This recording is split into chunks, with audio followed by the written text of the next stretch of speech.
திருப்பூர் மாவட்டம் அவினாசி வட்டம். இந்த குருமபாளையத்தில் ஸ்கூல் பேர் ஊராட்சி ஒன்றிய நடுநிலைப்பள்ளி. அங்கே 1ஆம் கிளாஸ்லேருந்து 8ஆம் கிளாஸ் வரைக்கும் இருக்குது.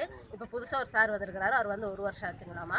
எல்லா கிளாஸுக்கும் போகிறாரு, எல்லா சப்ஜெக்டும் எடுக்கிறாரு. அவர் பேர் வந்து கிருஷ்ணமூர்த்தி. அவர் பார்த்தீங்கன்னா குழந்தைகள இந்த சின்ன குழந்தைகள இந்த ஏஜ் அட்டன் பண்ண குழந்தைகளே தவறான முறையில் பாலியல் பலாத்காரம் பண்ணுற மாதிரி அந்த பிள்ளைகளை தூண்டுதல் முறை, தவறான முறையில் தொடுறது, ஹின்ஸ் கட்டை கழட்டி விடுறது, நிற்கிற கழட்டி விடுறது, தேவையில்லாத வேலை அனைத்து வேலைகளும் செஞ்சுருக்கிறாரு. இதனால் வரைக்கும் அந்த குழந்தைய சொல்லலை. நானும் டெய்லி கேட்பேன் அந்த குழந்தைய, பாப்பா யாராவது தொடுறாங்களா, இந்த மாதிரி பண்ணுறாங்களான்னு எல்லாமே கேட்பேன். நான் எம்பிளையும் சொல்லலை இதனால் வரைக்கும். ஆனால் எம்பிளையும் அந்த மாதிரி பண்ணியிருக்கிறான். பார்த்தீங்கன்னா நேற்று நைட்டு அந்த குழந்தைங்க எல்லாருமே வந்து சொன்னாங்க. என்கிட்ட ஒரு 5 குழந்தைய சொன்னாங்க. இப்போ காலையில் ஸ்கூலுக்கு போனதுக்கப்புறம் கிட்டத்தட்ட இருக்கிற குழந்தைய போகாமே கம்ப்ளைண்ட் பண்ணுறாங்க. சாக்லேட் வாங்கி கொடுப்பானாமா 5 ஸ்டாரு, ரெஸ்ட் ரூம் போகும்போது பின்னாடி போவானாமா, பாத்ரூம் போகும்போது எட்டி பார்ப்பானாமா, இந்த மாதிரி நிறைய சில்லற வேலை செஞ்சுருக்கிறானுங்க. முடிஞ்ச வரைக்கும் அவனை ஆக்ஷன் எடுங்க. அவன் வெளியவே வரக்கூடாதுங்க. இனி எந்த ஒரு ஸ்கூலுக்கு போனானோ இந்த பாடம் வந்து அவனுக்கு முழுக்க அவனுக்கு அந்த மைண்டில் இருந்துகிட்டே இருக்கணும்.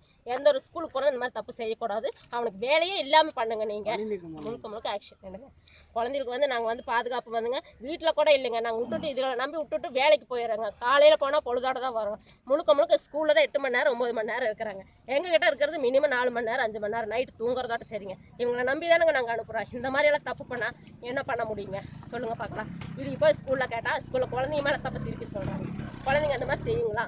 குழந்தைங்களுக்கு அந்த மாதிரி தப்பு தெரியுங்களா? நீங்களே சொல்லுங்கள் பார்க்கலாம். இந்த மாதிரி கடுமையான நடவடிக்கை எடுக்கணுங்க.